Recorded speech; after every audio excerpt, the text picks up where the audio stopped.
Welcome to the NFC West Huddle, where we break down all the major storylines across the division with experts in each city. I'm Alyssa Charleston in Seattle, joined by Robbie Baker in Phoenix, Frank Malakote in San Francisco, and Gerard Moncure in Los Angeles. The regular season is here. Finally, I am so excited to talk about games that actually count. Let's open it up with important news from each team heading into Sunday's games and Monday for the San Francisco 49ers. Frank, big week with Brandon Ayuk and Trent Williams returning to practice after their extensions were announced. Any concern for Kyle Shanahan about getting those two up to speed after missing most of training camp?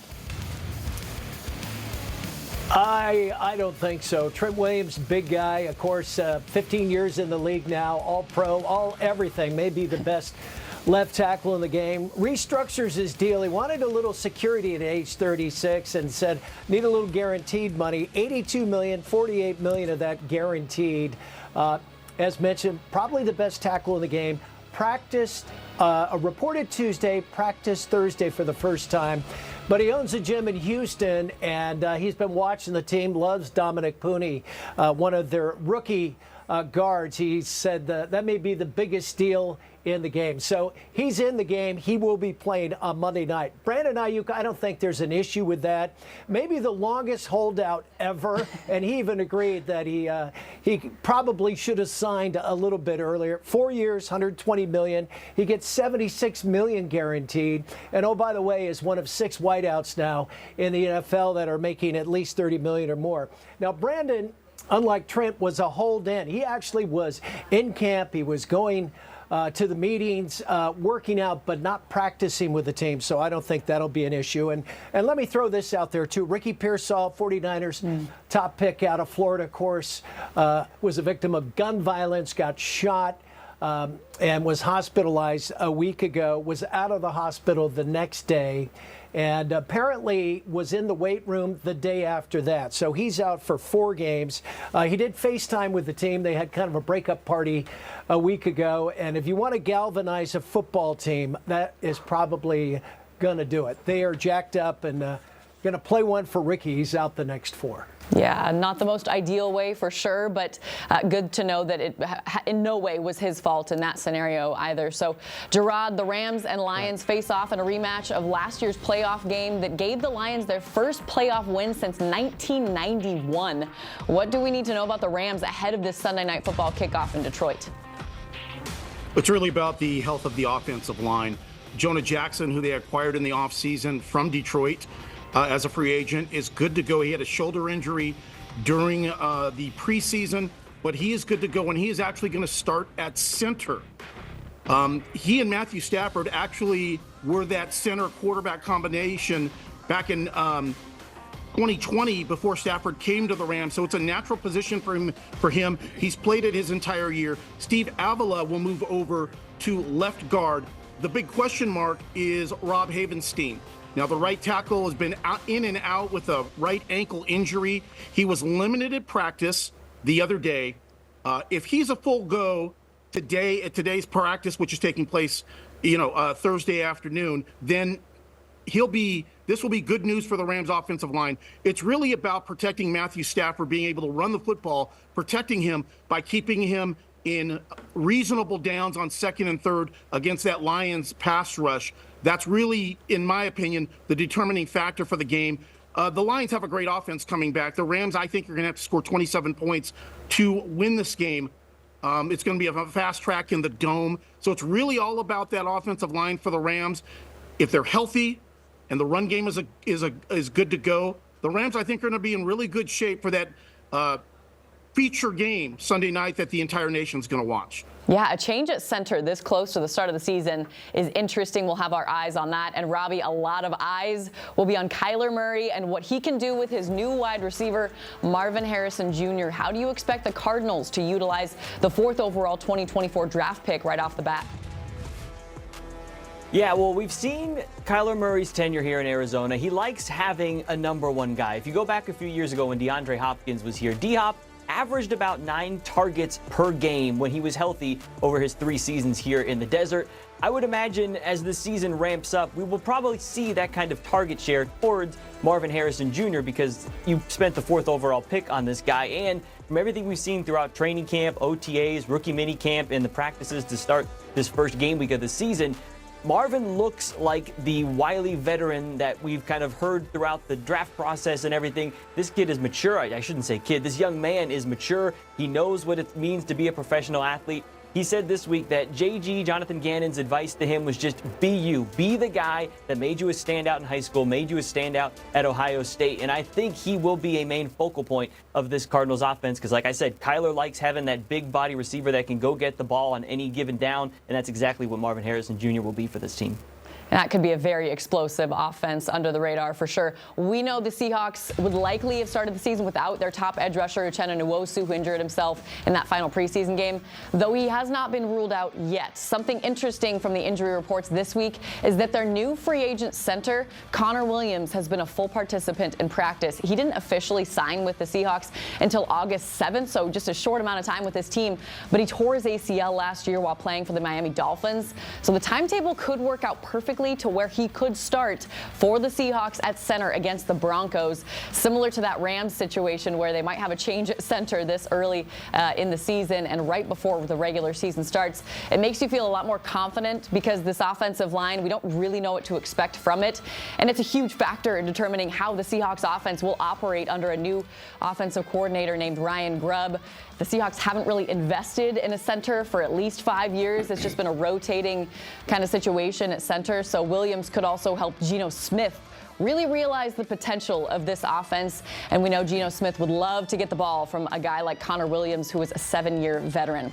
We're just getting started on the NFC West Huddle. After the break, we're diving into each team's matchup with guys like Aaron Rodgers and Josh Allen on the other sideline.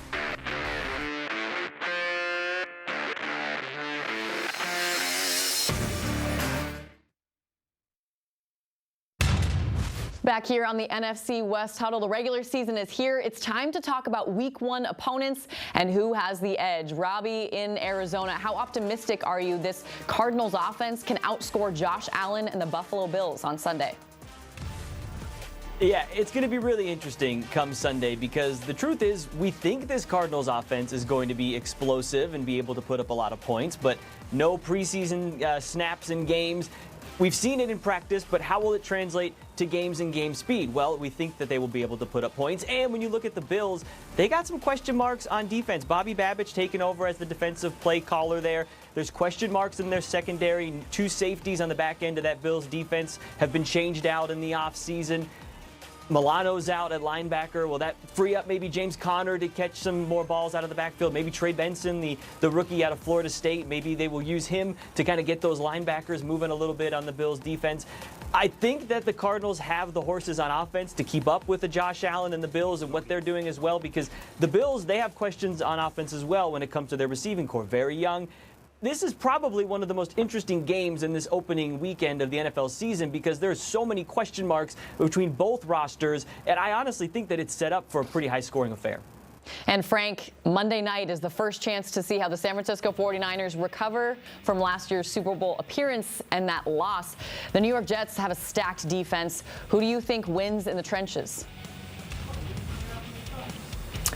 Well, they got Trent Williams back. I think I said that. They were 3-6 without Trent in the lineup since he signed with the team back in 2020. So I think he'll be a big difference. They are going up against a very, very good defense, but they know it well because Robert Saleh used to be their defensive coordinator. So these guys in practice went up against Saleh each and every day, so they are familiar with it. Jets were great last year. I think looking at the numbers, they were ranked number 2 in passing yards, number 3 in total yards allowed.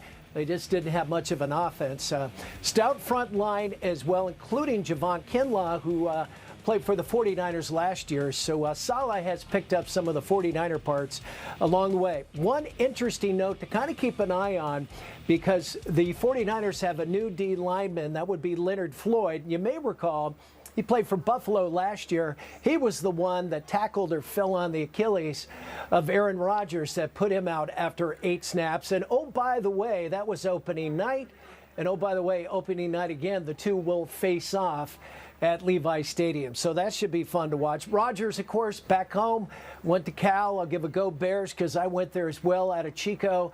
Has always been pretty ticked off that the Niners bypassed him, went with Alex Smith, did not draft him, and of course went on to have a Hall of Fame career with the Packers. Every time he plays the Niners, I think there's a little extra oomph in there, although during the playoffs he's 0-4.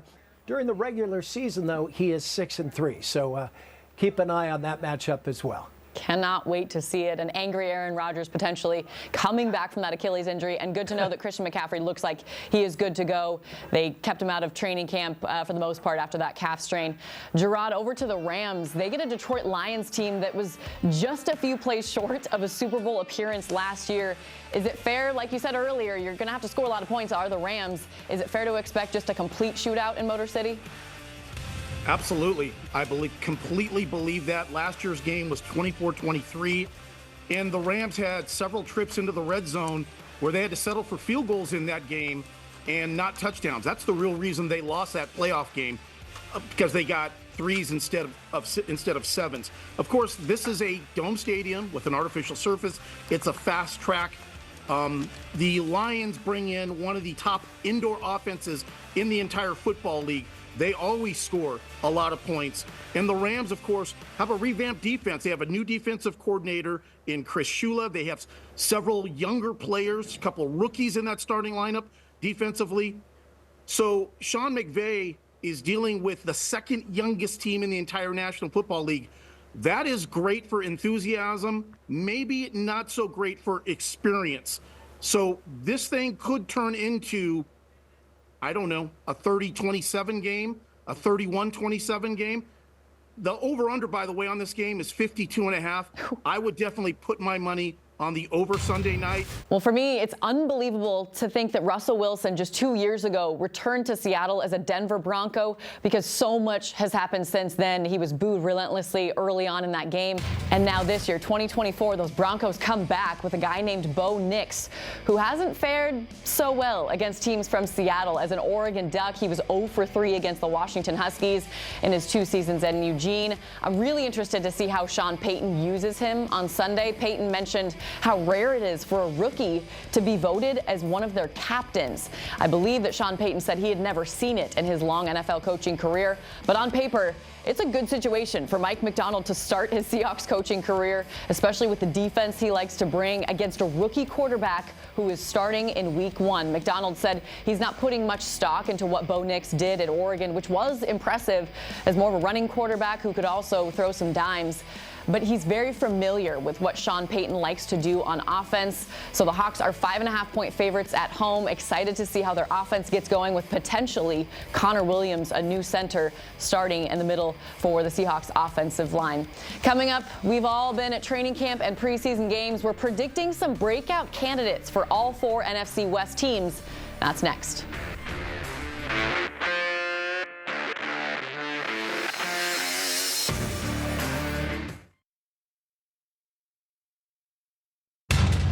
Well, no good football show is complete without a few predictions. We're forecasting a breakout candidate on each team here in the NFC West Huddle. Let's go straight to Los Angeles. Gerard, which player from the Rams do you think the rest of the NFC will be talking about this season? That's wide receiver Jordan Whittington, the rookie out of Texas. He was spectacular in the preseason. No one really saw this coming.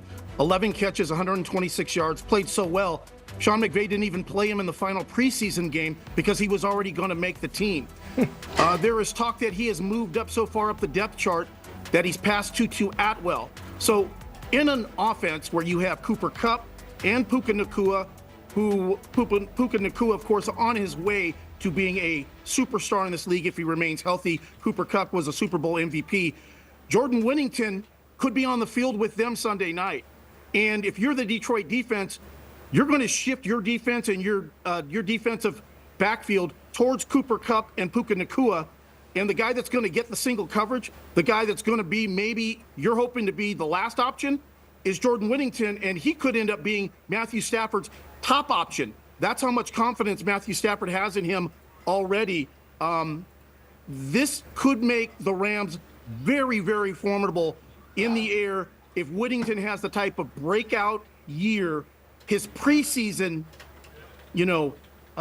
foresaw. And you got to remember, he was catching passes from Stetson Bennett, not Matthew Stafford. That's my pick, Jordan Whittington. All right, Frank, who on the San Francisco 49ers do you think will have a breakout season? I'm going to go with another Jordan Mason, year and a half on the team. He's running back up to Elijah Mitchell, who is injured again. Always injured, it seemed like, although he's got great skills too. And he's been kind of hidden behind Christian McCaffrey. This guy's been a workhorse in the preseason, can move a pile, very dynamic. And by the way, he might be one of those wink little fantasy picks that you can sneak under the table. I think he's one guy to watch. Okay, great advice there. Robbie, the breakout candidate in Arizona, who are you picking?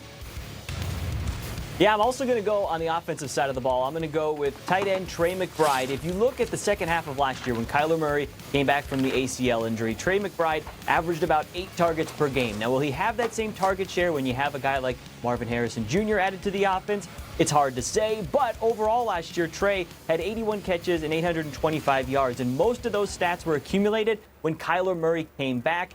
I mentioned earlier in the show how Kyler likes having a big number 1 wide receiver target. Well, he also likes having kind of that safety blanket tight end, and I think that's where Trey McBride could have a chance to make a real impact for this Cardinals offense. Okay, for the Seahawks, I'm going with a different wide receiver, a sophomore wide receiver. Jackson Smith-Njigba had 63 receptions last year for 628 yards and 4 touchdowns as a rookie, but I think with a new offensive coordinator and Ryan Grubb, he is going to find himself open a whole lot more than last year. All the receivers told us throughout camp and early in the season that this new offense gets guys open naturally just by the routes that are run rather than having to fight guys one-on-one against the defender to break free. Jackson showed us that he has very sure hands last season when he got the ball. Geno Smith just didn't have a ton of time to find him last year with the offensive line in his lap almost all the time. He was the 5th most pressured quarterback in the NFL. DK Metcalf is still going to draw double teams early and often. I expect the rest of the NFC West to get familiar with JSN's name this year. All right, we're closing out this NFC West huddle with something simple. What is everyone looking forward to the most in Week 1? Stay with us.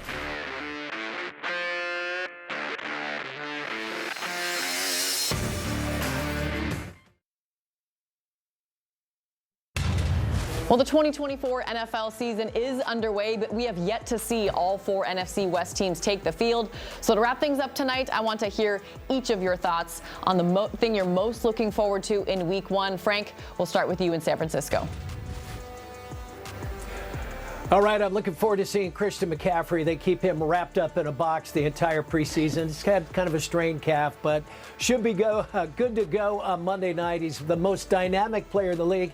And personally, I just love football Sunday. You got a game at 10, a game at 1, a game at 5:30, and then, oh, by the way, a bonus game on Monday night. So bring it on. It is the best time of the year. Gerard, what about you in L.A.? Looking forward to seeing Matthew Stafford work his art on the field Sunday night. That game is going to have tremendous emotion, and it's a game that counts, which is, as we all know, you get tired of covering the preseason after about a week and a half. I'd love to see the NFL have the preseason actually only be 2 games, and let's get right to this. Let's get to that first week where we've got a ton of games that mean everything on Sunday to get it started. That's what I'm looking for. The starters playing games that count. Yeah, Robbie, what about you in Arizona? Yeah, kind of to Gerard's point there, I'm excited to see what this Cardinals offense looks like because we haven't seen it in a game. It's like having kind of like a fancy sports car in the garage and you got the cover over it all winter. Well, it's time to rip the cover off and fire this thing up and see what Kyler Murray, with a full offseason being healthy under him and all these weapons, can look like when they take on the Bills. And just for the NFL at large, I'm interested to see this new kickoff. We've seen it in the preseason, but how will it affect games in the regular season? Regular season game speed's different than the preseason. How will these new kickoff rules impact games? And as the season progresses, will the league make any adjustments to them as well? Yeah, the kickoff thing will be something interesting to see. It's a new era of football up here in Seattle after 14 seasons of Pete Carroll, and most of them were awesome seasons, but we started to know what to expect in those final 2 to 3 years. Players needed something to change, and Mike McDonald will not be able to fill Pete Carroll's shoes in year 1 or year 2, but he has already juiced up this whole team with more enthusiasm and this fan base with something different to talk about. I think this is essentially a tryout year for a lot of these players that want to be here next year, so we're going to see a motivated Seahawks team, rejuvenated players, in almost every game on both sides of the ball. That's what I'm looking forward to most. That'll do it for us here on the NFC West Huddle. Thanks to all 3 of you for joining us. We'll be back next Friday to discuss Week 1. That's Friday at 7:30. Have a great night.